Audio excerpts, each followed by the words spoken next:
आइए भगवान के श्री चरणों में नमस्कार करते हुए कथा गंगा में प्रवेश करें। विश्राम से पूर्व आप सभी लोग महाराज मनु के वंश का वर्णन सुन रहे थे। 3 बेटियां हुई, जैसा ठाकुर जी ने समय दिया, जैसा कहाया वैसा आपको सुनाया उनका वंश। अब बेटों का वंश परीक्षित महाराज सुनना चाहते हैं तो पहले उत्तानपाद का वंश सुखदेव जी श्रवण करा।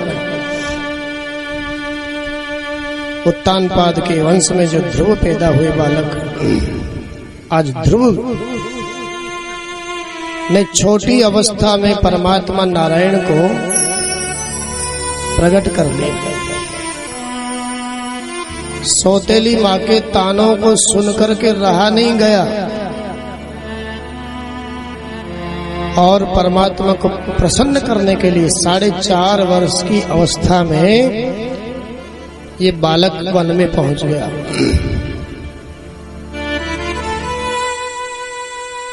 अगर आपको क्रोध ही आता हो तो ऐसा आना चाहिए ना। क्रोध, घर वाले रोज आपको लड़ते हैं,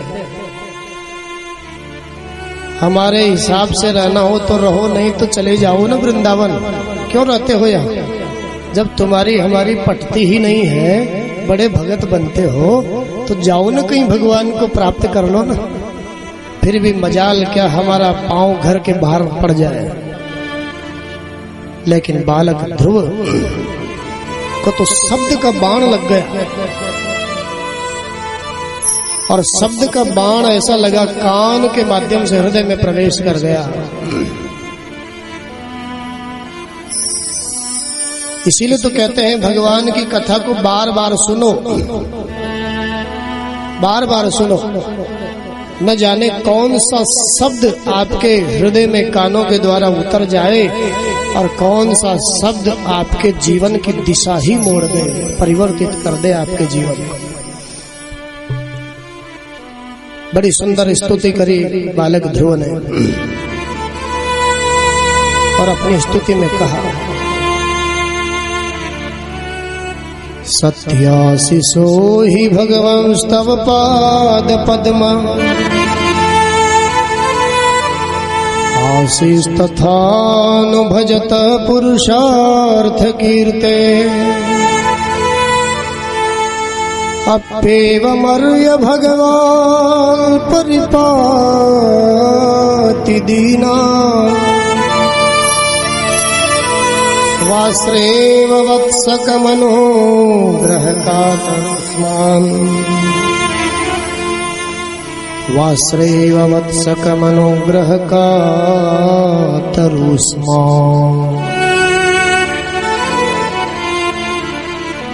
ध्रुव जी महाराज कह रहे हैं अपनी स्तुति में, हे प्रभु मैं जान चुका हूं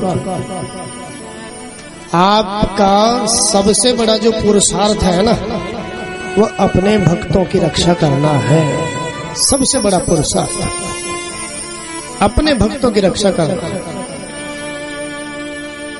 आप कैसे भी अपने भक्तों को जीवन में दुविधा नहीं आने देते हो, हर प्रकार से अपने भक्तों की रक्षा करने को तत्पर रहते हो। देर भले ही हो जाए लेकिन अंधेर नहीं होता आपके यहाँ, ये बात मैं जान चुका हूँ। आप भक्त वत्सल हो। ध्रुव जी महाराज ने कहा मैं जान गया आप भक्त वत्सल हो। गौ माता का उदाहरण दिया अपनी स्तुति में। भगवान को भक्त वत्सल क्यों कहा जाता है? हमारे संतों ने कहा वत्स माने होता है बछड़ा, वत्स माने होता है बछड़ा। और गौ माता के जब बछड़ा जन्म लेता है, सारी की सारी गंदगी जो होती है बछड़े की अपनी जीभ से चाट लेती है गौ माता।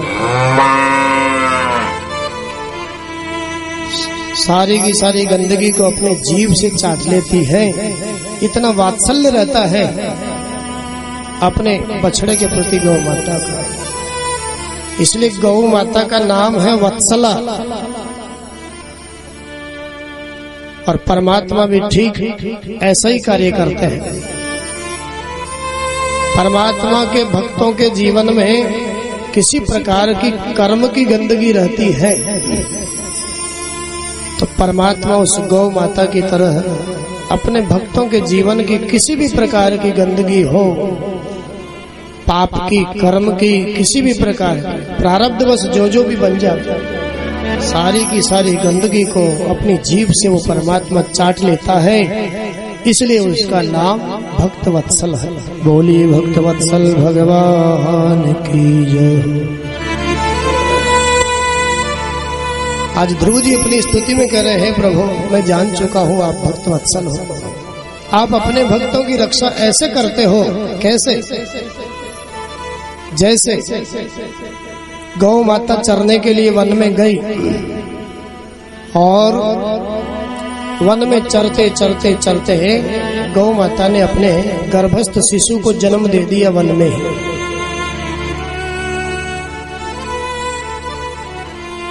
प्रसव की पीड़ा है, गंदगी में लिपटा हुआ गौ माता के बछड़े ने जन्म लिया, लेकिन गौ माता अपनी प्रसव की पीड़ा भूल गई और अपनी जीभ से बछड़े की सारी गंदगी को चाट करके थोड़ी देर में ही उसको निर्मल बना दिया, स्वच्छ बना दिया। कोमल बछड़ा जिसने अभी अभी जन्म लिया। लेकिन उस वन में हिंसक जानवर रहते हैं, गीदड़, भालू आदि आदि जो हिंसक जानवर उस वन में रहते हैं। गौ माता के उस कोमल बछड़े के चमड़े को, कोमल चमड़े को देखा, चारों तरफ घेरा डाल दिया सबने। ओह कितना कोमल कोमल मांस है, अगर ये खाने को मिल जाए तो कितना आनंद। चारों तरफ से घेरा डाल दिया गीदड़ों ने, सियारों ने, रीछों ने।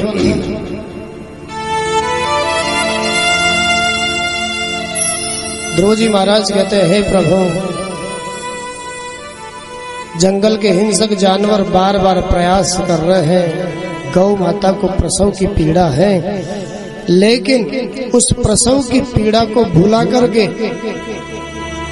गौ माता बारी बारी से कभी अपनी लातों से मार मार करके उन हिंसक जानवरों को भगाती है, कभी कभी ऐसी रुद्र रूपा हो जाती है कि अपने सींगों से मार मार कर उनको खदेड़ देती है।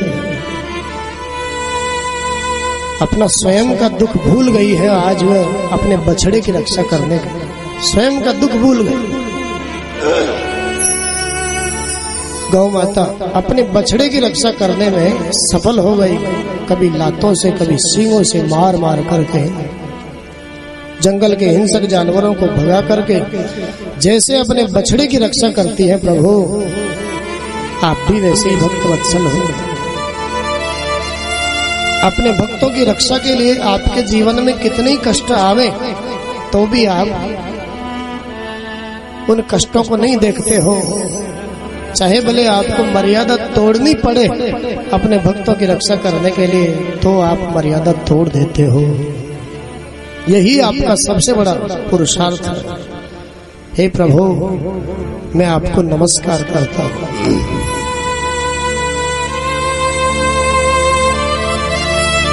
अपने भक्तों की रक्षा करने के लिए आप सब मर्यादाएं तोड़ने को तैयार हैं, लेकिन सामने वाले के मन में भगवान पे भरोसा, वो भक्ति, वो प्रेम, वो विश्वास चाहिए।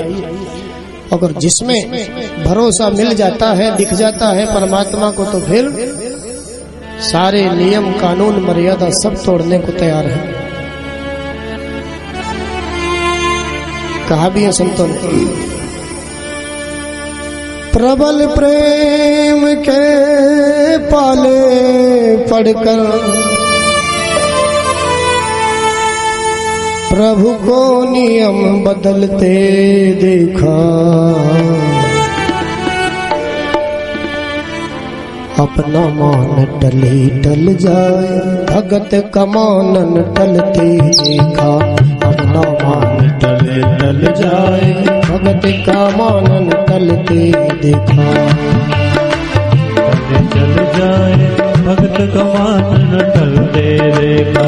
प्रबल प्रेम के पाले पढ़कर प्रबल प्रेम के पाले पढ़कर प्रबल प्रेम के पाले पढ़कर प्रभु को नियम बदलते देखा। अपना मान टल टल जाए, भगत का मान टलते देखा। अपना मान टले चल जाए, भक्त का मान न टलते देखा। अपना मान टल टल जाए, भगत का मान टलते देखा। तो ऐसा भगवान का स्वभाव है। और ऐसे परमात्मा को भी यदि हम अपना इष्ट नहीं बना सकते भैया, फिर ये हमारा भटकाव है। हमारे जीवन में जो भटकाव है, फिर हमें उस भटकाव के कारण बार बार जन्म लेना होगा, बार बार मरना होगा। आज ध्रुव जी महाराज लौट करके आए, अगवानी करी राजा उत्तानपाद। हाथी रथ घोड़े जुतवाए। राजा सिंहासन से उठ करके सुरुचि रानी के सहित अगवानी करने के लिए आया और ध्रुव जी महाराज से कहा, इस रथ पर विराजे, हाथी आपके लिए आया, इस पर विराजे। देखो भगवान की कृपा हो जाती है ना, तो सबकी कृपा हो जाती है। आज भगवान ने कृपा कर दी, सब कृपा करने को तैयार। लेकिन ध्रुव जी का भाव तो ये है, हे पिताजी, अब किसी सिंहासन पर, किसी रथ पर, किसी हाथी पर बैठने का मेरा मन ही नहीं है। अब मैं किसी सिंहासन पर बैठना नहीं चाहता। पिताजी ने समझाया और पुत्र को योग्य समझा, भक्त समझा, राजगद्दी पर बिठाया। दोनों रानियों के सहित वन को चले गए उत्तानपाद महाराज, और भगवान को अंतिम समय में प्राप्त कर लिया। बोलिए भक्त वत्सल भगवान की। आगे ध्रुव जी महाराज ने राज्य प्रशासन किया। अब ध्रुव जी महाराज राजा है। राज्य प्रशासन करते करते करते एक दिन ऐसी घटना घटी।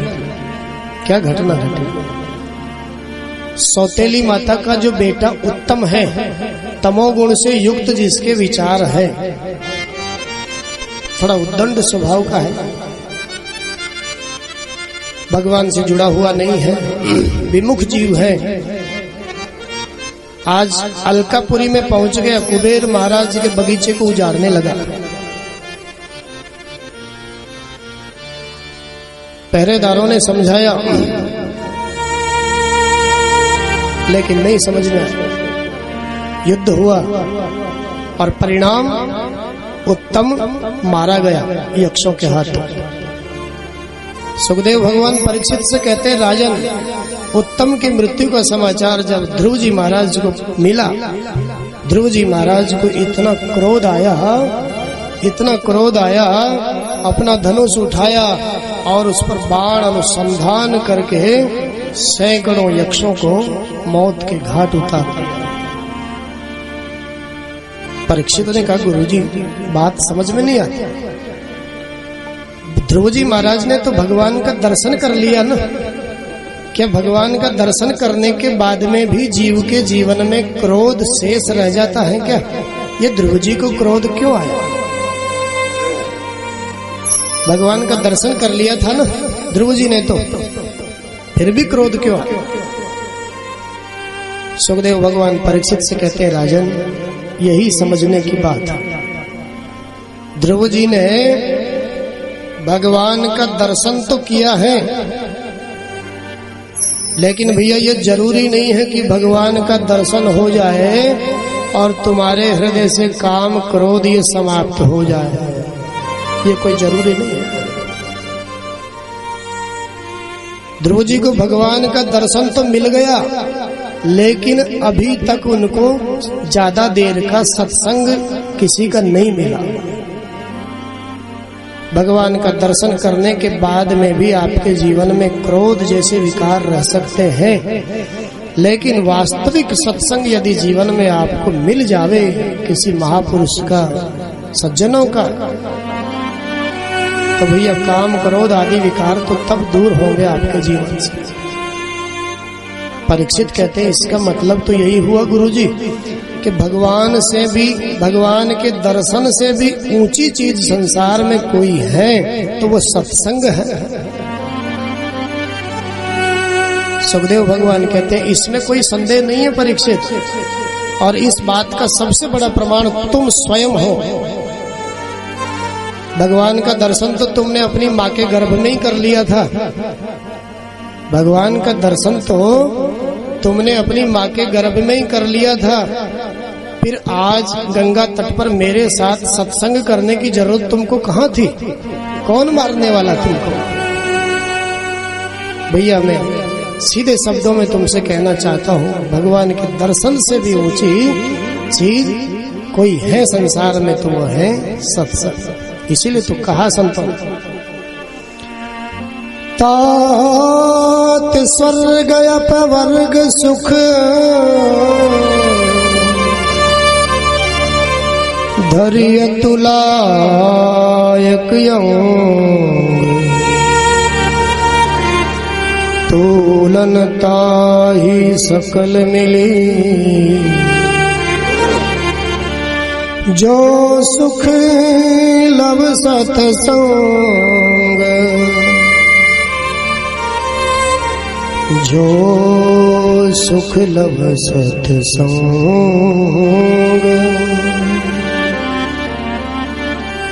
दुनिया के जितने साधन हैं, हमारे संत कहते हैं सत्संग के एक क्षण की बराबरी भी वो साधन नहीं कर सकते। ध्रुव जी को क्रोध इसीलिए आ गया, भगवान का दर्शन तो हुआ उनको, लेकिन सत्संग अभी तक नहीं मिल पाया। आज सत्संग प्रदान करने के लिए भगवान की प्रेरणा हुई। ध्रुव जी महाराज के जो बाबा हैं स्वयंभू मनु, आज स्वयंभू मनु महाराज पधारे कुबेर महाराज के साथ में, और अपने पोते को सुंदर सत्संग प्रदान किया। दादाजी ने अपने पोते को सुंदर सत्संग प्रदान किया और अपने सत्संग में कहा, ध्रुव जी महाराज, हे ध्रुव, जिस रास्ते पर तुम चल रहे हो ना, ये रास्ता उस नारायण पूर्ण ब्रह्म जगदीश्वर के भक्तों का रास्ता नहीं है। जिस रास्ते पर तुम चल रहे हो ये परमात्मा के अनुयायियों का मार्ग नहीं है। तुमने विचार किया, एक उद्दंड भाई की मौत के बदले में तुमने सैकड़ों निरपराध यक्षों को मार दिया। ये कहाँ का तुम्हारा धर्म है? जिस रास्ते पर तुम चल रहे हो बेटा, वो भगवान के भक्तों का रास्ता नहीं है। ध्रुव जी महाराज ने तो चरण पकड़ लिए और कहा, हे बाबा, मैं नहीं जानता भगवान के भक्तों का मार्ग कौन सा है, आप बताइए ना। मैं आपसे पूछना चाहता हूँ, आप ही बताइए, कृपया मेरा मार्गदर्शन करिए। स्वयंभू मनु महाराज ने सुंदर सत्संग प्रदान किया। बेटा, मैं तुम्हें बताता हूँ भगवान के भक्तों का रास्ता कौन सा है। भगवान के भक्त कैसे होते हैं मैं तुम्हें बताता हूँ। बता, तितिक्षया कारुणया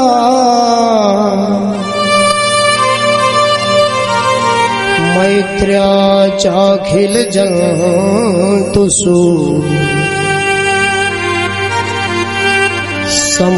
समत्वेन च सर्वात्मा भगवान संप्रसीदति। बेटा,